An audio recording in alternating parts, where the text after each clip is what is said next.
নমস্কার, আমি আশালতা। আজকে আমি আপনাদের আলু পেঁয়াজের একটা পকোড়া বানিয়ে দেখাবো। খুব তাড়াতাড়ি হয়ে যায়, খুবই ইজি, আর বানাতেও খুব কম সময় লাগবে। তো চলুন দেখে নেওয়া যাক এটা কিভাবে বানাতে হবে। খুব সহজ, আর এই উপকরণগুলো প্রায় বাড়িতে থেকেই যায়। তো আমার এখানে লাগছে দুটো আলু, কাঁচা আলু, এটা সিদ্ধ আলু নয়, কাঁচা আলু লাগছে। একটু পালং শাক দেবো, একটু ধনে পাতা দেবো, একটা পেঁয়াজ দেবো, কাঁচা লঙ্কা। তো চলুন আলুগুলো কেটে নেবো সরু সরু করে। প্রথমে এর খোসাটা ছাড়িয়ে নেব, এমনি করে ছাড়িয়ে নেব।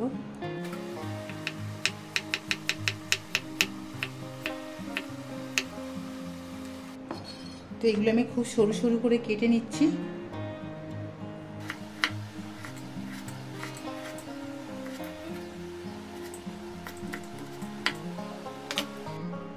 এইভাবে সরু সরু করে কেটে নেব। গ্রেটারে করার দরকার নেই, এমনি সরু সরু করে কেটে নিলেও হয়ে যাবে। পেঁয়াজগুলোও ঠিক এমনি সরু সরু করে কেটে নিতে হবে।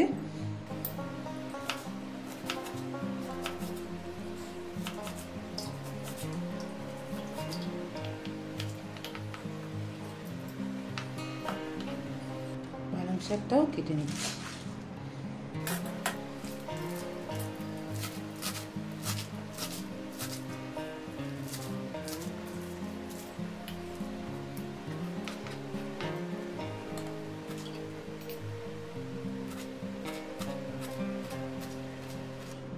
অল্প ধনে পাতাও দিয়ে দিলাম, লঙ্কা দিয়ে দেবো।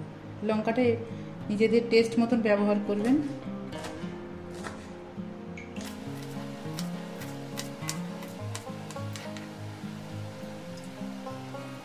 নুন দেবো স্বাদ মতো, দিয়ে দেবো একটু লঙ্কার পাউডার, ধনে পাউডার, জিরা পাউডার, হলুদ পাউডার,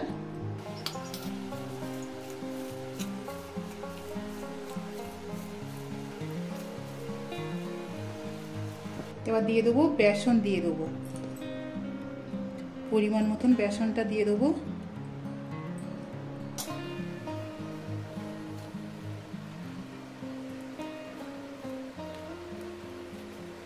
অল্প একটু জল দেব, জাস্ট 3-4 চামচ দিয়ে দিলাম।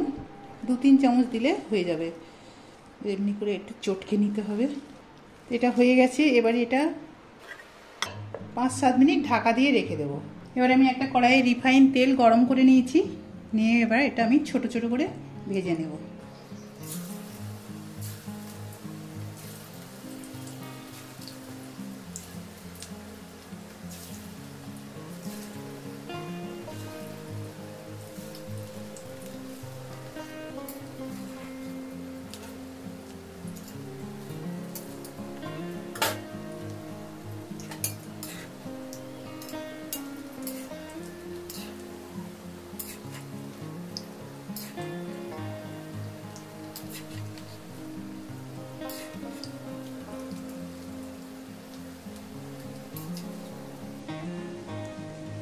তো গোল্ডেন কালার করে এটা ভেজে নেব মুচমুচে করে।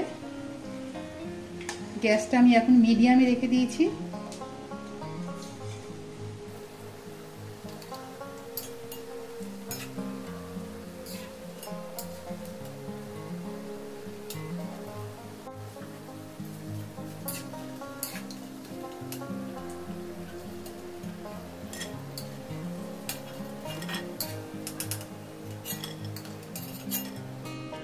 এইভাবে বাকিগুলো ভেজে নেব।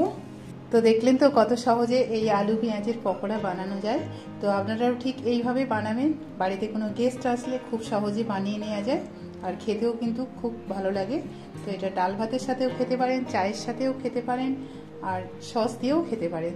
তো আমার রেসিপিটা আপনাদের কেমন লেগেছে অবশ্যই কমেন্ট করে জানাতে পারেন।